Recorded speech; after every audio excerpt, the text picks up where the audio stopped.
Sejam todos bem-vindos a mais um episódio de Os Insuportáveis. E hoje, um convidado muito especial, além de um grande amigo meu. Ele é um cientista de dados, para mim, um dos melhores do Brasil, não só relacionado, a gente vai bater um papo aqui, não só relacionado a futebol, às apostas esportivas, mas, cara, segura aí.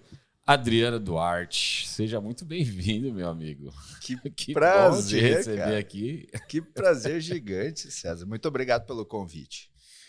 Cara, faz tempo que a gente não conversa, né? Então vamos bater um papo. Vou tentar trazer aqui pra galera um outro Adriano Duarte. Não sei se eu vou conseguir. Porque a galera tá acostumada a você de uma forma e a gente vai tentar mostrar o lado meigo desta pessoa. Sou meigo. Sou amável. Adriano, então vamos começar. Vamos bater um papo aqui hoje sobre estatística, sobre data science, sobre base de dados. Vamos tocar o terror, porque às vezes a gente acha que é um negócio só técnico, só para aplicar no trabalho.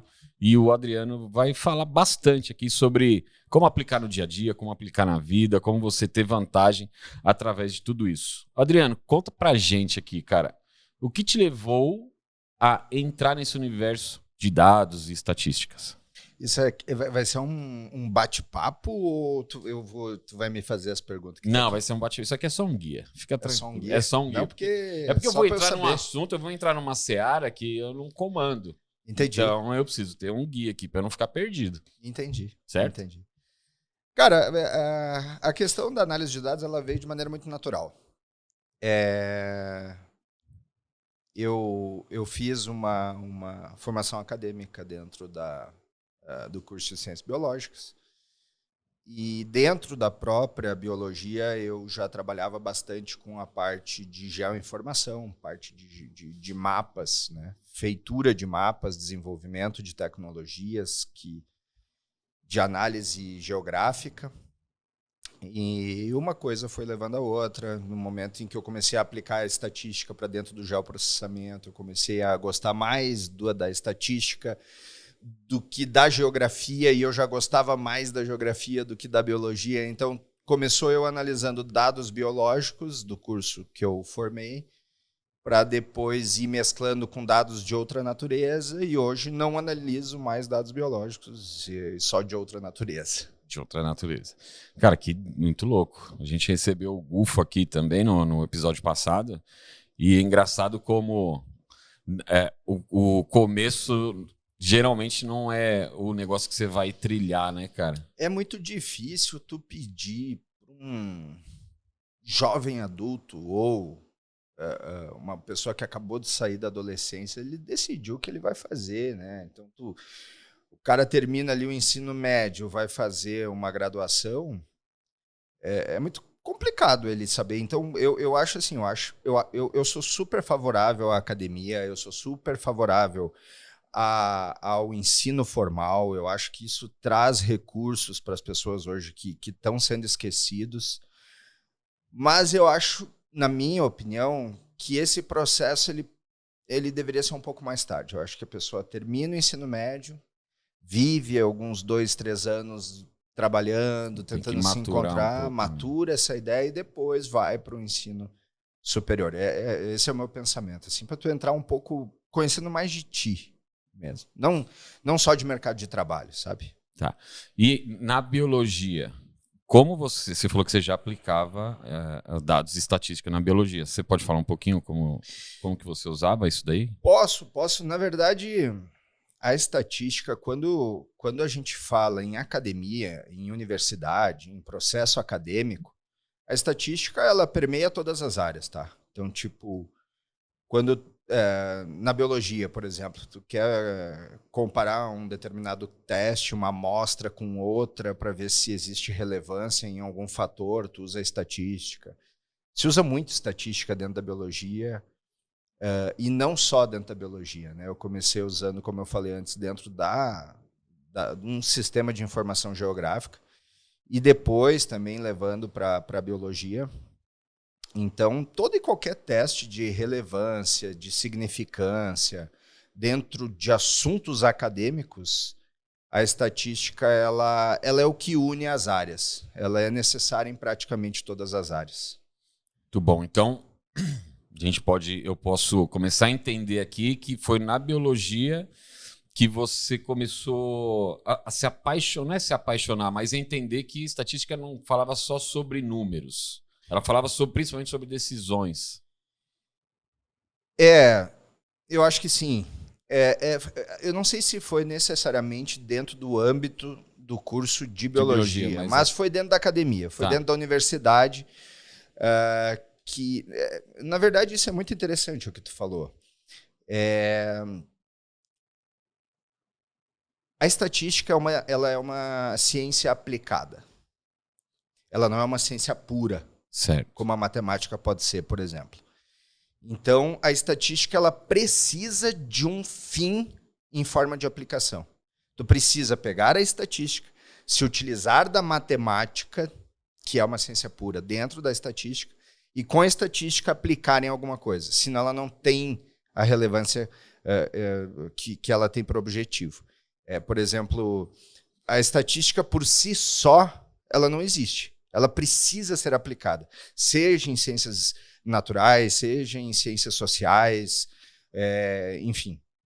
Qualquer âmbito, ela precisa de uma aplicação final para se manter viva.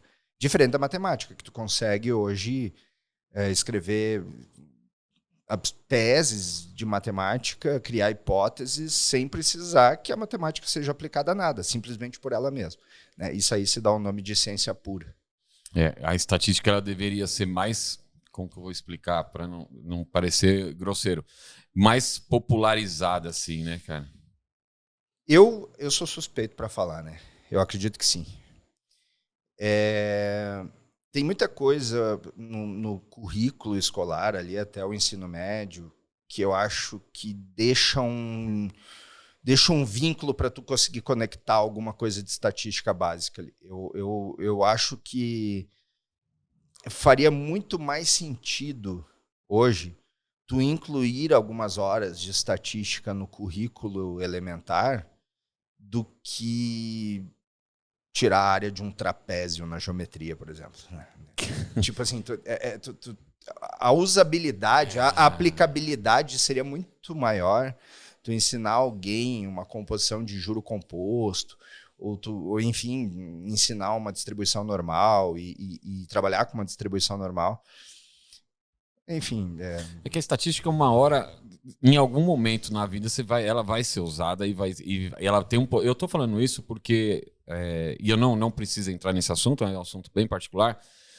O Adriano teve um lance pessoal que, cara, a gente conversando, ele aplicou a estatística dentro daquilo lá e aquilo ali eu vi o quanto que a estatística ela não é simplesmente uma coisa acadêmica, que você só vai usar dentro de uma academia, da academia, mas é um poder de decisão que você traz para sua vida, para o dia a dia, né, cara?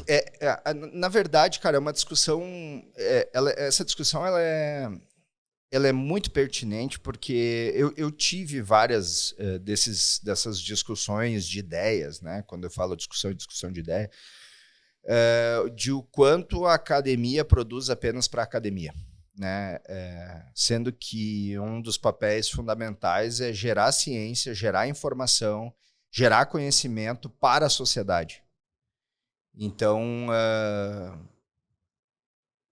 a academia, muitas vezes, ela só existe para se retroalimentar.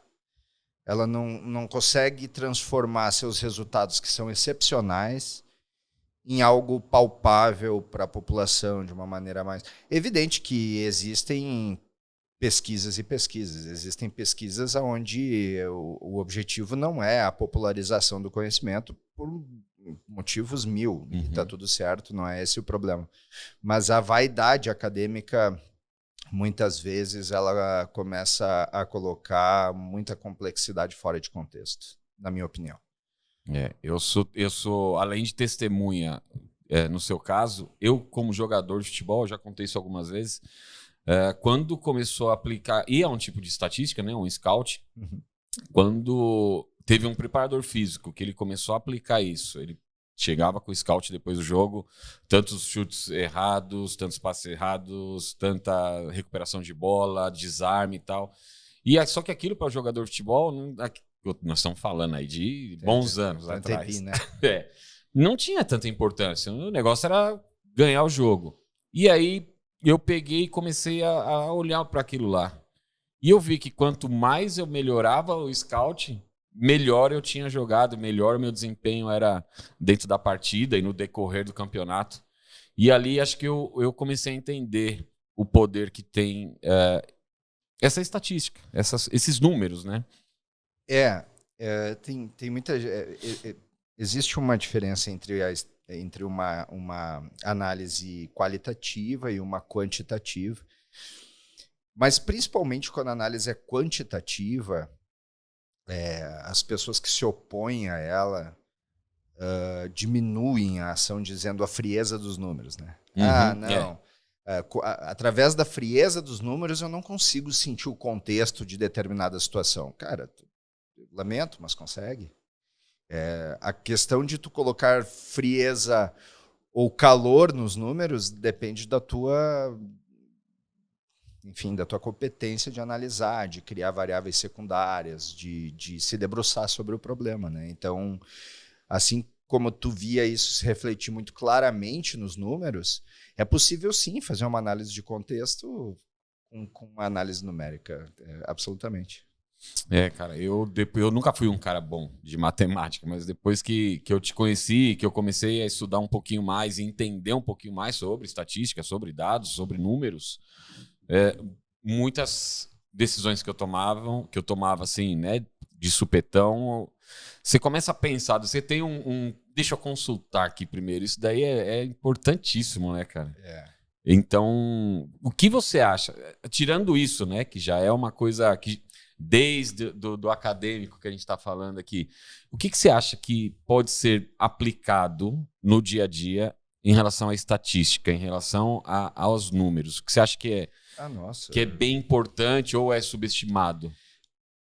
Cara, nossa... Não precisa falar tudo, claro. Não tem como falar tudo, porque a gente entra num universo que ramifica demais. Tu tem, por exemplo, hoje dentro das empresas, e eu vejo isso porque a gente acaba tendo contato com muitas empresas, a estatística é subutilizada, mesmo em lugares onde existe uma coletânea de dados, existe uma coleção de dados, e eles são ignorados, ou eles não... E não é por contrariedade da estatística, é por, daqui a pouco, não saber nem do potencial de uma aplicação de alguma análise numérica. E a gente tem casos da vida cotidiana das pessoas, como a compra de um carro, taxa de desvalorização, cálculo de juros em cima de uma projeção de um investimento futuro. Então, tu tem, tanto no mundo corporativo, pequeno, médio e grande, grandes empresas, médias empresas e pequenas empresas subutilizando dados, que seria uma questão apenas de organização, e a própria dia a dia das pessoas, por exemplo, muita gente acredita que a porcentagem de ocorrência de um determinado evento no passado é diretamente ligada com uma projeção futura. Não é bem assim, embora seja utilizado dentro do cálculo, existem outros parâmetros que são absolutamente acessíveis. Então, cara, tu tem hoje no mundo, e isso é uma visão minha, e eu pretendo ainda trabalhar de alguma maneira nessa vertente, tu tem grau de instrução, quantidade de dinheiro para aplicar numa análise, tu tem uma diversidade muito grande de cenários onde todos eles, cara, em todos eles seria possível melhorar alguma coisa, seja na tua vida financeira particular, seja na tua empresa, seja, enfim, na tua vida dentro de casa. A estatística, depois que tu cria um arcabouço teórico ali, que tu sabe algumas coisas simples e básicas, que tu conecta uma coisa na outra, que esse que é o legal de qualquer teoria. Quando tu começa a conectar o quebra-cabeça e ver como que se relacionam os conceitos, a aplicabilidade ela é infinita, né? Você sabe que eu mais gosto assim, na estatística, nos números em si, em geral, é a clareza que traz. Eu bato muito nesse martelo de trazer clareza, tirar a expectativa, trazer clareza, mas o mais engraçado, e eu acho que talvez o melhor, ela de forma alguma te impõe nada, né? A decisão continua sendo sua. Ah, não, ela não vai botar uma arma na tua Isso é cabeça. muito bom. É do mesmo jeito que se no lugar de um número tu lê um texto, com um texto feito de palavras, tu lê e alguém te opinando sobre alguma coisa, a decisão continua sendo tua também. Bom, a definição de estatística de uma maneira bem grosseira, assim, tem um professor que eu peço perdão, eu não vou lembrar o nome, mas eu não vou deixar de citar por isso, não vou lembrar o nome que diz que a estatística é a arte de torturar os números até que eles te digam a verdade. A estatística é a arte de torturar os números até que eles te digam a verdade. Eu não gosto muito dessa definição, eu acho brilhante, tá? E eu peço desculpa novamente por não lembrar de quem é o autor, não sou eu o autor dessa frase.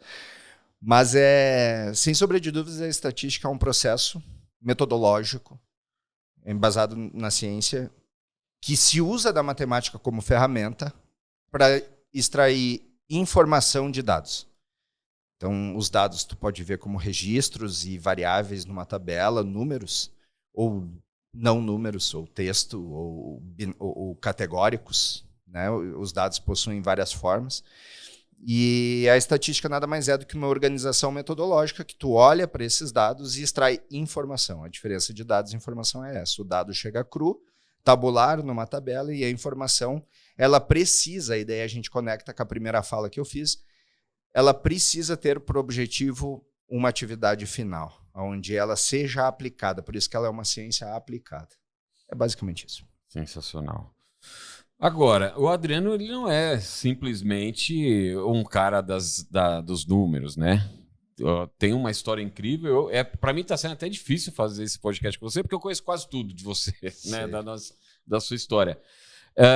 Adriano, você, usando, né, tudo isso que você aprendeu, você talvez seja um dos caras que mais estuda da galera que convive comigo. É um cara que adora leitura, é um cara que tem muitos livros, principalmente voltado à estatística. Você, só para a galera te conhecer mais, você já ficou fazendo trabalho na Antártida? Antártida ou Antártica? Nenhuma tá errada, mas a mais certa é Antártica. Antártica. Já trabalhou também para o governo, fazendo análise de... Rapaz, como que fala? Quando desmoronamento. Não. Isso aí foi numa empresa privada aqui. Privada. E agora, Adriano, tá chegando a bendita da inteligência artificial. Certo. Tá? E com Big Data e tudo mais. Perfeito. Você acha que o ser humano... Primeiro, duas perguntas em uma. Primeiro, o ser humano vai ser substituído por isso? Segundo, estamos preparados para esse tanto de informações de uma forma tão rápida que vai poder ser analisada por essa inteligência? Eu não sei responder nenhuma das duas. Não sei responder nenhuma das... Assim, vamos lá, vamos por partes e por uma dedução lógica. Eu não tenho certeza se humanos serão substituídos, mas atividades, sem dúvida. Um humano, ele não precisa fazer uma única atividade. Ele pode, enfim, ele pode ser impactado pela inteligência artificial, como está acontecendo em algumas situações, mas eu prefiro dizer que atividades humanas serão feitas por inteligência artificial. Sobre inteligência artificial. Isso cara, eu não consigo. É mais forte do que eu falar de inteligência artificial e eu não fazer algumas pontuações. Pode meter bronca.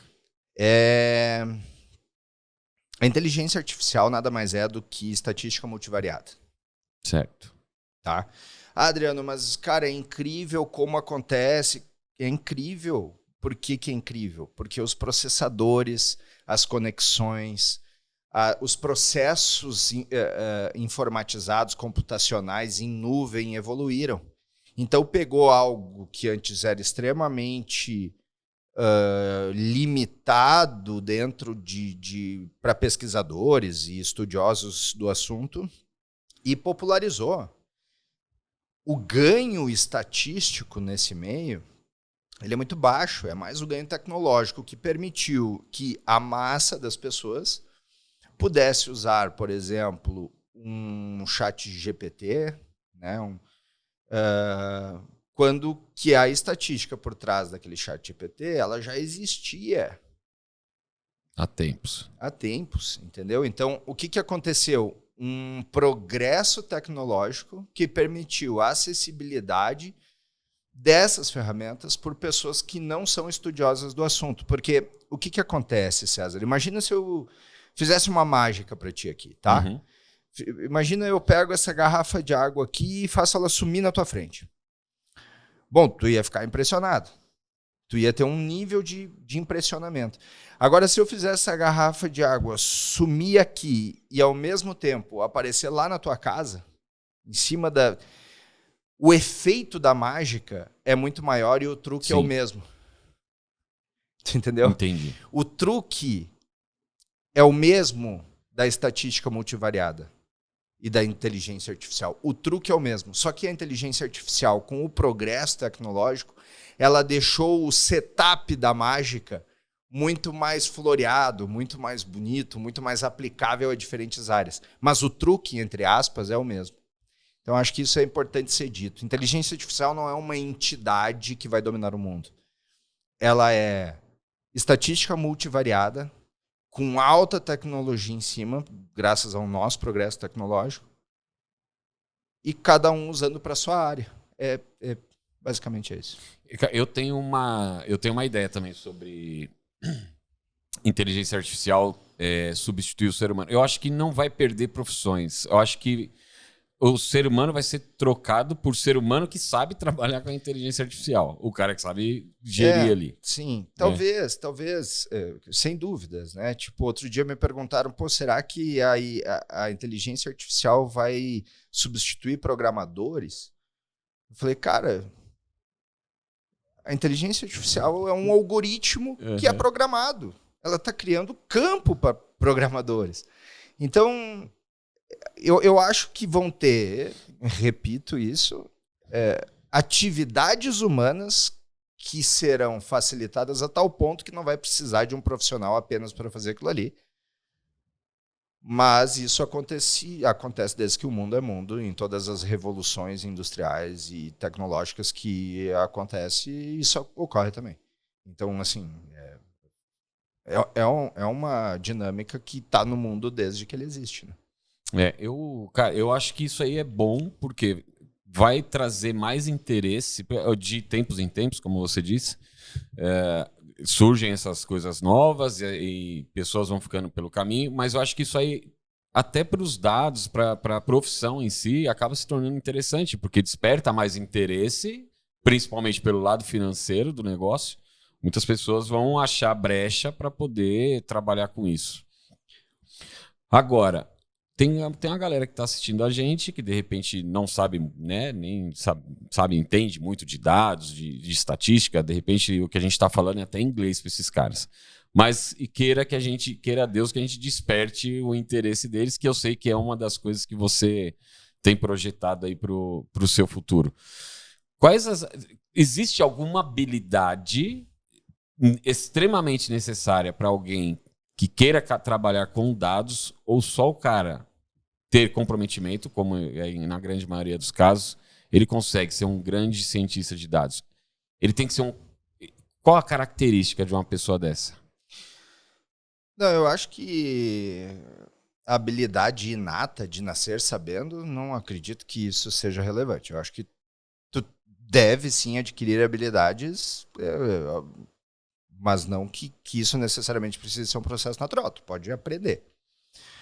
Cara, matemática, programação, lógica e senso crítico, talvez. É um negócio que um vai chamando o outro ali, né? Depende muito. Uhum. A ciência de dados, se a gente falar em ciência, porque tem análise de dados, tem ciência de dados. Se a gente for falar em ciência de dados, é um campo muito vasto. Consegue ali dentro focar em diferentes aspectos. Mas, assim, com certeza não será perda de tempo para uma pessoa que queira trabalhar com isso, estudar matemática, programação, lógica. E é isso, assim, não será perda de tempo estudar isso. Bom, a gente falou sobre popularização da estatística, né, dos dados. Existe algum tipo de mito, já que a gente está entrando nessa seara, algum tipo de mito que você gostaria de desmistificar aqui dentro desse podcast para a galera que está ouvindo? Lembrando que a galera ali está interessada, porque ninguém nunca ouviu falar de estatística dessa forma. Eu duvido que tenha alguém assistindo isso aqui interessado. Tem, cara, tem. Cara, não vem à cabeça assim, César. Tu me deixa pensando, daqui a pouco me vem algo. A estatística, comumente, muito normalmente, ela contraria o senso comum, tá? Não é raro uma análise estatística apontar para um lado absolutamente oposto de que todos os que não analisaram de maneira estatística estavam pensando. Então, ela desafia o senso comum muitas vezes. Mas, assim, um caso específico agora não me vem à mente. Caso eu lembre de alguma coisa, eu cito então aqui. Vamos continuando batendo um papo aqui, a gente, e se lembrar, você fala. Adriano, como você explicaria a diferença entre correlação e causalidade? É uma pergunta clássica, né? Bom, correlação, quando a gente se debruça sobre a estatística, ela é um cálculo, um algoritmo que usa, de novo, ferramentas matemáticas para demonstrar como é a relação entre uma variável e outra variável. Certo. Por exemplo, o tamanho de um peixe e o tamanho dele em centímetros e o seu peso em quilogramas, né? A tendência é que quanto maior seja o peixe, mais pesado ele seja, né? De uma determinada espécie, por exemplo. Isso mostra correlação e causalidade. Tem as duas coisas porque existe uma lógica por trás. Agora tu pode encontrar de maneira avulsa na natureza dos dados que são extremamente correlacionados, mas que não implicam causalidade de uma variável com outra. Por exemplo, o número de filmes, como eu vou lembrar, esse é um exemplo que ele existe mesmo, é famoso na internet. Números de filmes que o Nicolas Cage fez e mortes por afogamento. Caramba. Ou seja, existe uma correlação absolutamente solta entre esses dois dados, mas não implica em causalidade do outro. Não tem como me convencer de que se esse ator fizer um filme, vai morrer gente afogada, né? Então, existe por um padrão matemático, por um padrão estatístico, uma correlação, mas ela não implica causalidade uma coisa na outra. Então, por isso que é importante no teste, quando for fazer, trabalhar com correlações ou correlações, entender a lógica da hipótese, né? A estatística ela não funciona sem pergunta. Na verdade, a ciência como um todo, ela nasce de uma pergunta. E se tu me permite aqui, muita gente não entende o que é ciência. As pessoas acreditam de uma maneira geral, e repito, de uma maneira geral, não estou fazendo juízo de valor, que a ciência existe para falar a verdade. Certo. E isso é um pensamento absolutamente errático. A ciência, se ela fosse apegada à verdade, ela mesma não faria contradição a ela, né? Então, a ciência é a história do ovo, né? Tem pesquisa que mostra que o ovo faz bem, tem pesquisa que mostra que o ovo faz mal, todo ano que passa. Semana, né? Isso é a falta absoluta de ego da ciência de se desdizer. Tá? Então, o objetivo da ciência absolutamente não é dizer a verdade. É explicar fatos naturais de maneira mais lógica possível. A ciência tem por objetivo trazer a lógica para dentro de qualquer acontecimento. Então, aconteceu alguma coisa. Como é que eu explico aquilo ali? De maneira mais lógica possível, mais curta possível. Esse é o papel da ciência. Se daqui a 2 anos alguém vier com uma nova teoria e desmentir o que foi dito antes, está tudo bem para a ciência. Tudo certo. A ciência é uma construção, ela não é um ponto final e ela não busca a verdade, ela busca a lógica dentro de um processo. Porque a verdade, se tu veste, se tu taxa, rotula algo de verdade, significa que é imutável. A verdade não muda, né? Então, não que a ciência esteja atrás da mentira, não é isso, mas ela não rotula como verdade, porque ao ponto que ela rotular como verdade, fica imutável. Esse lance de correlação e causalidade, acho que ficou bastante evidenciado na época da pandemia também, né? Eu brinco, imagina o seguinte, imagina que existe uma doença e as pessoas que vão se tratar para essa doença dentro de um hospital, após elas se tratarem, elas comam gelatina de abacaxi. Então, ela entra doente, toma os medicamentos, ou a vacina, ou enfim, ou o tratamento, e no final do tratamento ela coma uma gelatina de abacaxi lá dentro do hospital. Bom, todas as pessoas que passaram pelo tratamento também comeram gelatina de abacaxi. Se tu não colocar a lógica dentro do processo, tu pode dizer que existe uma correlação forte entre a cura ou a melhora da doença com comer a gelatina de abacaxi. É muito doido, né? Numericamente, tu vai ter uma correlação perfeita. Uhum. Só que não existe a lógica por trás. Qual é a lógica da gelatina de abacaxi e ajudar no tratamento? Só que teve o tratamento entre a doença e a gelatina de abacaxi. Então, esse é um exemplo bastante simples assim, para se notar o cuidado que tem que ter sobre o olhar para o problema, o formular a pergunta, o gerar a hipótese para depois se debruçar e tentar resolver o problema. Bom, a gente já falou bastante sobre estatística, daqui a pouquinho ela aparece aí no meio do assunto, mas eu quero fazer uma pergunta para você. Vamos ir mais para o lado pessoal agora. Adriano Duarte, quem é você? Saímos agora da estatística e vamos para as perguntas pessoais. Agora vamos. É uma pergunta fácil essa, né? É uma pergunta fácil. Você não acha? Eu acho. Eu queria saber se a gente tem umas 9 horinhas para responder ela. A gente tem bastante tempo aqui. Cara, eu tenho alguns pensamentos. Eu vou ser talvez eu seja um pouco chato, mas eu tento encurtar a história. Essa pergunta de quem é você, quem sou eu, enfim. Ela me remete ao paradoxo do navio de Teseu. Tu conhece? Paradoxo do navio de Teseu, não. Do navio de Teseu. Na verdade, na minha concepção,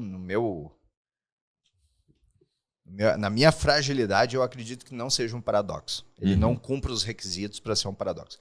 Mas a história do navio de Teseu é o seguinte. Imagina que tem um homem que se chama Teseu. Certo. E ele tem um navio.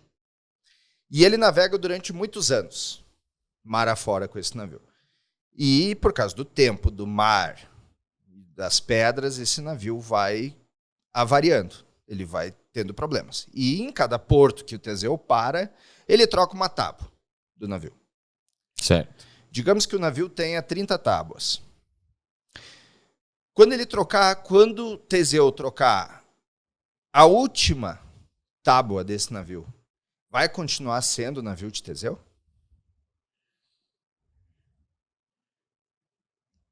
Boa pergunta. E se alguém estiver guardando as tábuas antigas que Teseu tirou do navio original? Continua sendo. Tá, peraí. Continua sendo. Essa é a tua opinião, beleza. E se alguém for guardando as tábuas antigas do navio de Teseu e fizer outro navio com as tábuas originais do navio? Qual vai ser o navio de Teseu? Com as tábuas antigas ou o navio de Teseu que ele foi trocando as tábuas? Isso é uma pergunta ou uma reflexão? É uma pergunta. Uma pergunta? Então não precisa responder. Para mim é o das tábuas novas. Das tábuas novas. E se alguém pegar as tábuas antigas do navio de Teseu e fizer uma casa? Aquela casa pode ser considerado navio de Teseu? Não. Então, o que Bom, é percepção, né? O que eu quero dizer com isso e por que eu acho que não é um paradoxo? Tipo, tu me perguntou quem é Adriano. Uhum. Isso é de responsabilidade maior do observador do que minha. Boa. Essa resposta. Caraca. Porque assim, se tu falar que a forma importa no navio de Teseu, então se tu usa as tábuas velhas para fazer uma casa, não tem mais forma de navio. Uhum. Então não pode mais ser um navio de Teseu. Se tu falar que a identidade importa, o navio de Teseu vai ser aquele no qual Teseu estiver dentro. Sim. Independente se é com tábua nova ou com tábua velha. Se tu falar que a história importa, vai ser um navio feito com as tábuas velhas. Então, quando tu pergunta quem é Adriano, cara, depende do observador. Para o meu filho, eu sou o pai dele. Eu não sou cientista de dados, apostador, professor, não sou nada disso. Eu sou o pai dele. Sim. Se a minha esposa perguntar quem é Adriano, para ela, eu já ganho mais um pouco da parte prática da profissão e tudo, mas ela garanto que tem outros valores em mim que ela procura menos profissionais. Entendeu? Então, se o meu colega de trabalho me pergunta, se meu amigo me pergunta, então, quem sou eu? E eu falei que ia ser chata essa resposta, mas é bem rápida. Fazendo pensar bastante aqui. Quem é tu, eu acho que não é uma resposta que tu precisa te preocupar em dar. Depende do observador. O que tu quer saber de mim ao me perguntar quem sou eu? E então eu consigo te dar uma resposta. Sou um pai que tenta dar o maior carinho e porto seguro pro meu filho, às vezes consigo, às vezes não. Sou o cara que tenta dar dignidade, amor e segurança para minha esposa, às vezes consigo, às vezes não. Então, acho que varia muito. E eu não tô falando de identidade líquida, tá? Tipo assim, um dia tu é uma coisa, outro dia tu é outro. Não, não é isso. Eu costumo manter uma certa coerência na minha maneira de agir, nos meus pensamentos e ideais. Só que a perspectiva muda do observador. Isso te facilita para você ser a parte pai, a parte marido, a parte professor, a parte apostador? Eu acho que não é nenhuma coisa racional. Eu acho que todo mundo é assim, não sou eu. Todos somos assim, né? Tu é pai, tu é profissional, tu é marido, tu é filho. Acho que depende muito. O que tu é depende muito do observador que está fazendo a observação de quem tu é. Então, por isso que quando alguém pergunta, quem é tu? É óbvio que eu não posso ter éticas, referências líquidas de mudar do dia para a noite, de me olhar no espelho e não saber quem eu sou. Não é sobre isso. É sobre nós temos muitos ângulos e dependendo do observador, somos coisas com valores destacados diferentes. Os valores continuam ali, mas dependendo do observador, eles se destacam mais ou menos. Essa é a minha percepção. Cara, a gente pode ir longe nesse assunto. A gente pode ir para uma loucura muito doida, porque assim, você acredita que a gente tem a parte observador também? Não é uma questão de acreditar. No momento em que tu tem dois pontos, que um observa o outro, tu é observado e tu é observador dos outros. De si próprio. De si próprio. Talvez sim. Talvez sim. Só que eu não vejo como isso ganha força. Por exemplo, se tu é observador de ti próprio, por que é mais importante essa visão do que a visão externa? Não necessariamente essa é a visão verdadeira só porque é tu que está te observando. A gente trabalha com viés, a gente tem emoção, a gente tem todo um emocional por trás. Eu gosto desse assunto porque assim, Adriano, a gente sempre, né? Na grande maioria, uma grande parte da nossa vida, nossa preocupação em agradar, em em se empacotar dentro do que as pessoas querem, dentro do que do que a gente quer. A gente é sempre, eu vou falar por mim, não vou falar gente, sempre querer agradar, sempre querer agradar, sempre querer agradar. E quando percebe que você é quase que impossível você agradar todo mundo, e não é uma coisa, eu não estou falando uma coisa que, isso aí é papinho. Não, não é papinho, porque se você agrada um, você desagrada o outro. Isso é simples, é fácil de entender. Então, o que as pessoas esperam de você depende das pessoas que você está circulado ou que você está andando. Eu não sei se eu tenho, cara, condições de ir além disso, entende? Porque eu acho que a gente já começa... já começo a entrar em suposições perigosas que eu não consigo... Eu não sei se eu tenho essa capacidade de fazer essa abstração. O ponto é... O Martim, que é meu filho, quando eu chegar em casa, ele não vai querer saber das análises estatísticas que eu fiz. Ele vai estar, espero eu, com saudade do pai dele e a gente vai ter a briga que a gente tem diariamente para eu colocar ele no banho. Então, não interessa ali o meu eu cientista de dados. Então é por isso que eu digo que quem somos depende do observador. Eu acho que eu paro por aqui, porque eu acho que se eu começar a ir além disso, eu não teria filosofia ou psicologia suficiente para entender essa questão. Mas para mim é muito claro isso. E eu gosto de repetir e deixar frisado. Não estou falando de personalidade líquida, não. Tá tudo ali. Só que o observador vai olhar e vai ver coisas mais evidentes do que outros observadores diferentes, né? É a minha percepção, assim, sobre quem sou eu. O CPF, o RG é o mesmo. É a mesma coisa. O nome e sobrenome é o mesmo. Esse aí não muda dependendo do observador. Então, esse sou eu. Agora, é uma preocupação mais do observador do que minha e eu tento fazer o que é possível dentro de cada uma das áreas. Cara, foi bem interessante essa resposta aí. Bem interessante. Como foi sua infância, Adriano? Louco. Foi uma infância normal, sem... Zoeira na rua. Zoeira. Tocando... Década de 80, 90, sou de 84. Então ali desenrolado do final da década de 80, década de 90, brincar na rua, jogo de futebol, paralelepípedo, tapa um dedão esfolado, dia sim, outro também, joelho ralado. Eu acho que é uma situação bem comum, assim, a minha infância. Ótima, inclusive, né? Muito boa. Eu te perguntei porque você fez essa sua pergunta aí, me fez voltar muito no passado, cara. E quando eu te falei que às vezes eu queria agradar as pessoas, e não faz muito tempo isso daí. E aí foi quando eu te disse que eu entendi que, cara, é impossível, mano. É impossível você criar expectativa também, que seja do observador. E me trouxe uma liberdade imensa eu não depender do que o observador está observando. Daí eu acho que é uma outra situação de como cada um lida com isso, né? É fantástico. Acho que sim, deve ser enriquecedor isso. Não sei se eu tenho esse adjetivo aí na minha lista. Porque, cara, antigamente, por conta disso, eu falo a gente por mania, mas eu ficava refém, cara.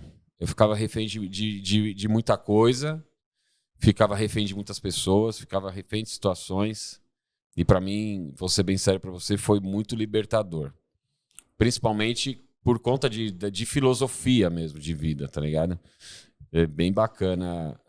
Muito obrigado por você ter levantado esse ponto isso. Aí. Foi um ponto... Fiquei até com medo agora do que eu falei. Fiquei com medo. O engraçado é que eu falei assim, nós vamos partir para um lado que é meio maluco. Daqui a pouco a galera vai falar, o que tem nessa canequinha desses caras aí? Não, mas tem água, gente. É água em caixa. Na caixa. Patrocina nós aí. Nós não, César, né? Adriano, a gente está assim caminhando aqui pro final, mas eu queria te fazer mais 3 perguntas. A primeira pergunta é o seguinte: me dê uma definição de sucesso. Ih, caralho. Tu vem com umas... As perguntas não são fáceis aqui, né? Cara, eu não sei se você respondeu o que é a definição de sucesso. A gente pode ir para a parte muito analítica, né? De conseguir o objetivo ou não. E daí cada tarefa tem um objetivo. Não dá pra pegar o cara, Não.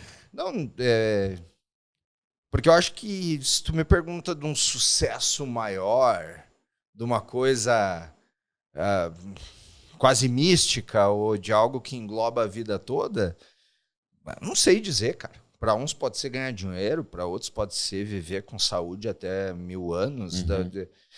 Eu acho que para a gente conseguir responder isso, a gente teria que particionar em etapas, em tarefas ao longo da vida.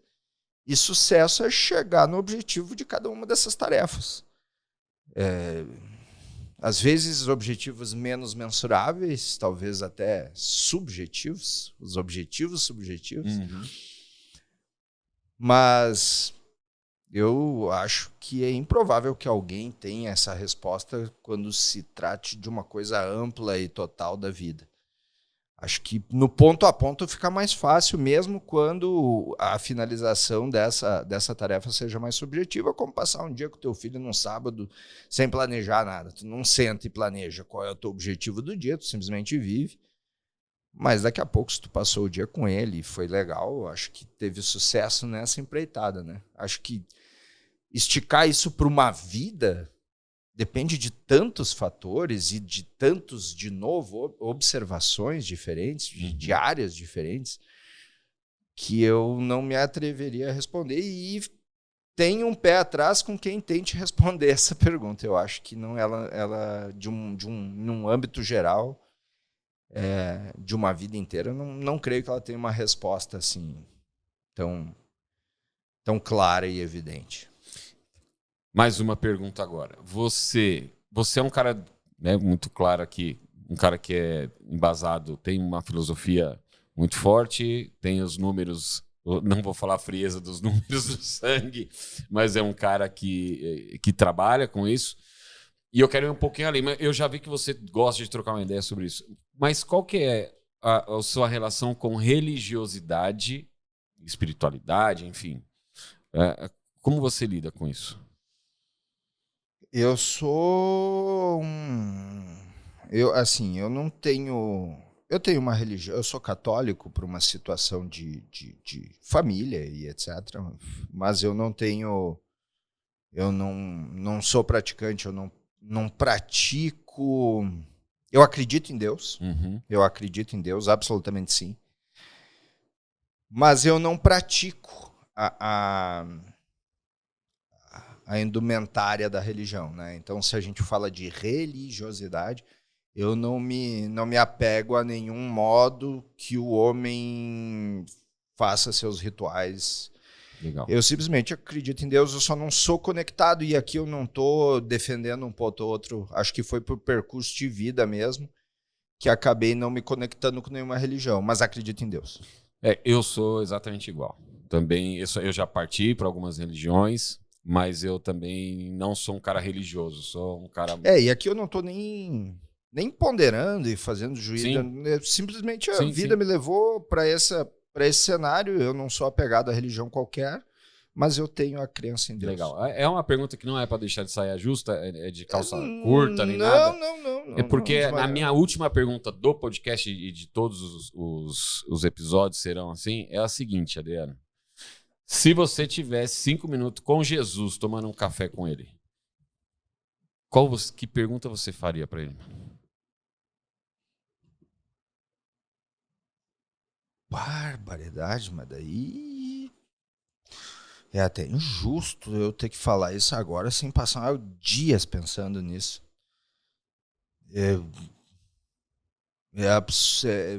Cara, agora eu não sei te dizer. Eu teria algumas.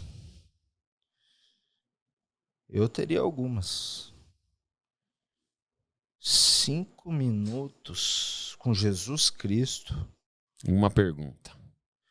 Assumindo-se Jesus Cristo, Filho de Deus, né? Não Sim. Jesus histórico apenas. Eu tento ganhar tempo e eu não consigo ganhar tempo. Poxa vida, cara. É difícil, né? É extremamente difícil, cara. Porque, primeiro que eu gostaria de ter muito mais tempo com ele para não queimar a pergunta.